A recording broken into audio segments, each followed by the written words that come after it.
नमस्कार, आप देख रहे हैं 5W18। मैं हूं आपके साथ में मानसा मलिक। लोकसभा चुनाव को लेकर आज प्रधानमंत्री मोदी ने विपक्ष पर ताबड़तोड़ हमले किए। प्रधानमंत्री ने वायुसेना की एयर स्ट्राइक से लेकर विकास और कांग्रेस के दुष्प्रचार पर करारा प्रहार किया।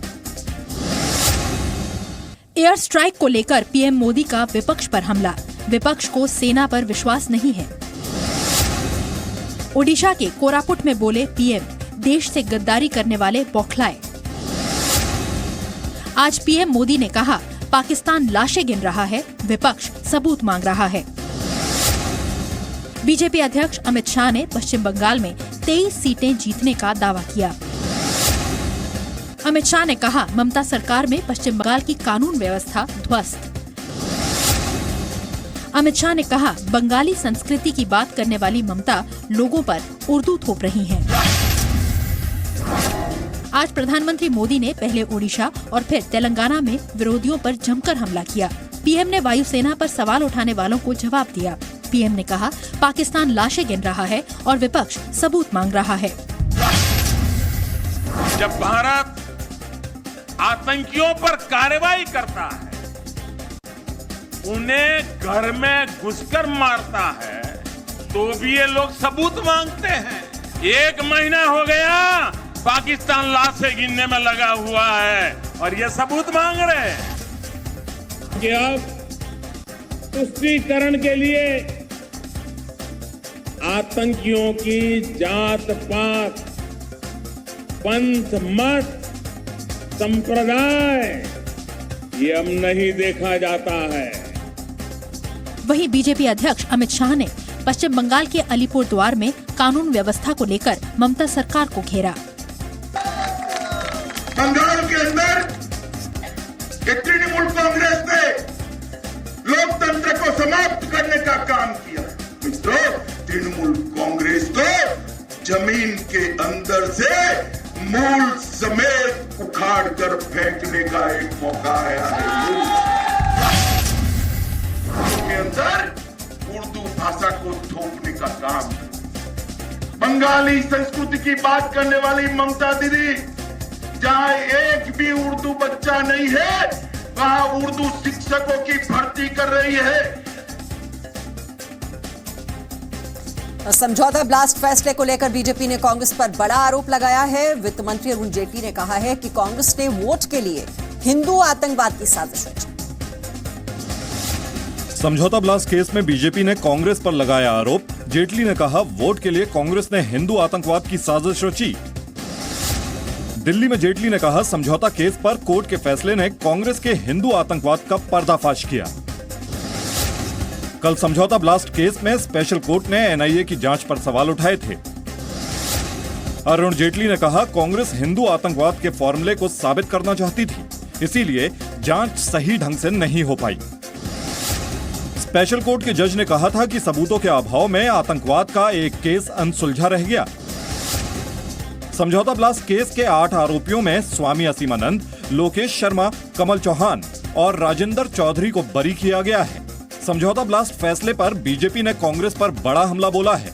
जेटली ने प्रेस कॉन्फ्रेंस कर कहा कि समझौता ब्लास्ट केस में बिना सबूत आरोपियों को कई साल तक जेल में रखा गया।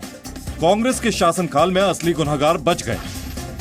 यूपीए और कांग्रेस के कार्यकाल में जहां कोई एविडेंस नहीं है, वहां पूरे हिंदू समाज को कलंकित कर देना, हिंदू टेरर की एक थ्योरी पैदा करके, जो सही मायने में कल्प्रिट्स थे उनकी तरफ आप गए नहीं, मासूमों की जान चली गई और हिंदू टेरर की एक राजनीतिक थ्योरी बनाने के लिए आपने गलत लोगों को पकड़ लिया।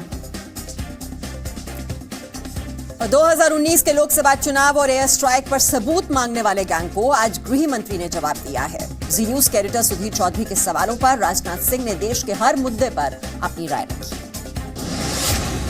गृह मंत्री ने सेना के शौर्य पर सबूत मांगने वालों को करारा जवाब दिया। गृह मंत्री राजनाथ सिंह का जी न्यूज पर एक्सक्लूसिव इंटरव्यू।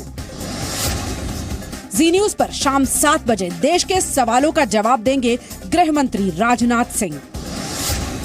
जी न्यूज के एडिटर सुधीर चौधरी के साथ गृह मंत्री राजनाथ सिंह का एक्सक्लूसिव इंटरव्यू। राजनाथ सिंह ने लोकसभा चुनाव से पहले हर मुद्दे पर जवाब दिया। राजनाथ सिंह ने कहा, देश के स्वाभिमान के लिए हर जोखिम लेने के लिए तैयार हैं। गृह मंत्री राजनाथ सिंह ने सेना के शौर्य पर सवाल उठाने वालों को करारा जवाब दिया है। जी न्यूज के एडिटर सुधीर चौधरी के सवालों पर राजनाथ सिंह ने बेबाक जवाब दिए। राजनाथ ने विरोधियों पर हमला करते हुए आतंकवाद और पाकिस्तान के अलावा 2019 के चुनाव को लेकर बीजेपी की रणनीति पर बेबाक राय रखी है। पाकिस्तान भी सबूत मांग रहा है और हमारे अपने देश के जो लोग हैं, विपक्ष के जो नेता हैं, वो भी सबूत मांग रहे हैं। तो दोनों तरफ से आपसे सबूत मांगे जा रहे हैं। ये बहुत ही बड़ी विडंबना है कि पाकिस्तान भी सबूत मांग रहा है और यहाँ के रहने वाले भी कुछ हमारे जो राजनीतिक विरोधी हैं उनके द्वारा भी जो है सबूत मांगे जा रहे हैं। तो मैं समझता हूँ इस संबंध में तो जनता ही फैसला कर देगी। पिछली बार एक मोदी लहर थी, इस बार भी क्या आपको लगता है कि कोई लहर है? क्योंकि ज्यादातर लोग कह रहे हैं कि इस बार लहर नहीं है। 5 वर्षों में मोदी जी जनता की अपेक्षाओं की कसौटी पर पूरी तरह से खरे उतरे हैं। इसीलिए मैं कह रहा हूं कि हमारी नंबर ऑफ सीट्स 2019 में बढ़ेंगी।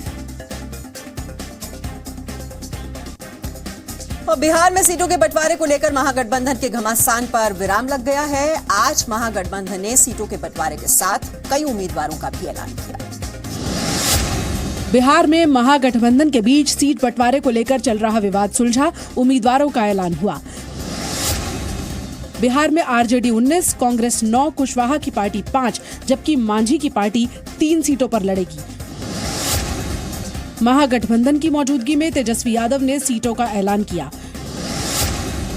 पाटलिपुत्र से मीसा भारती, मधेपुरा से शरद यादव और दरभंगा से अब्दुल बारी सिद्दीकी चुनाव लड़ेंगे। बिहार में महागठबंधन के बीच सीट बंटवारे पर चल रहा विवाद थम गया। तेजस्वी बोले, देर आए दुरुस्त आए। बिहार में सीटों पर विवाद सुलझने के बाद कांग्रेस ने 4 उम्मीदवारों का ऐलान किया। बिहार में महागठबंधन में काफी दिनों से जारी घमासान आज थम गया। तेजस्वी यादव ने महागठबंधन के उम्मीदवारों के नामों का ऐलान किया। मधेपुरा से शरद यादव, दरभंगा से अब्दुल बारी सिद्दीकी, वैशाली से रघुवंश प्रसाद सिंह, पाटलिपुत्र से मीसा भारती, सारण से चंद्रिका राय, हाजीपुर से शिवचंद्र राय को आरजेडी का उम्मीदवार बनाया गया है। वहीं कांग्रेस ने कटिहार से तारिक अनवर को टिकट दिया है। सब लोगों में सहमति जो है सभी दलों में बन चुकी है कि कौन सी सीटें कहां जाएगी।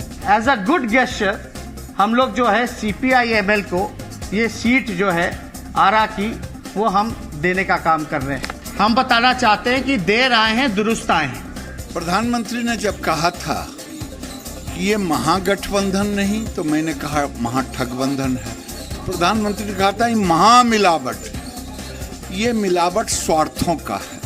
ये टुकड़े टुकड़े, दिल के टुकड़े 1000 हुए, कुछ यहाँ गिरे कुछ वहाँ गिरे वाली हालत है। कभी भैया मांगते, कभी दीदी होता, कभी ये होता, कभी ये होता।